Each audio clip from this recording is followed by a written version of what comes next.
এই কোথা পেলা এত বড় মাছ? দিব কোথা পেলা এত মাছ? দিদিদের এত বড় বড় মাছ? হ্যাঁ চিলা চিলা পুঁটিটা একদম কি সুন্দর দেখতে। খুব সুন্দর। হ্যাঁ দাঁড়াই হয়েছে এই যে অনেকদিন পর পুঁটি মাছ কেমন লাফ পাইছে দেখো। বড় বড় মাছ তো। একটা ছোটো করে একটা মোবাইলে ভিডিও করে দাও, সবাই দেখতে হবে বন্ধুরা। বলছি মাছগুলা কি করবে যে? ছোটগুলা ভাজা হবে, আর বড়গুলা বড়গুলা টক হবে। টক হবে। ভাজা টক ঝাল করবে না? নো অনেক দিন পর পুঁটি মাছ পেলাম, বহুত দিন পর। এমন ডিগিতে ধরেছো?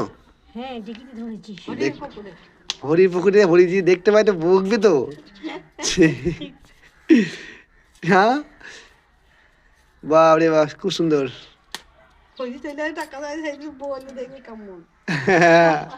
যে আমার মোবাইল আমার পকেটে মাছ ধরে ভিডিও করে ছেড়ে দিচ্ছে। বুঝতে পারো সেদিন আর কোনদিন মাছ ধরতে যাবা না। আবার কাল যাবো না। না যেও না, পরে পুকুরে মাছ ধরতে দরকার নাই, মাছ কিনে খাবো, কিনে দিলেই পাবো। কিন্তু এখন এই পুঁটি মাছ পাওয়া যা খুব মুশকিল বটে। শীতের সময় তুমি পুঁটি মাছ ধরলে ডাঁড়াতে, খুব ভালো লাগলো। তুমি কখন চলে গেলে আমাকে বললে না, আমি যেতাম।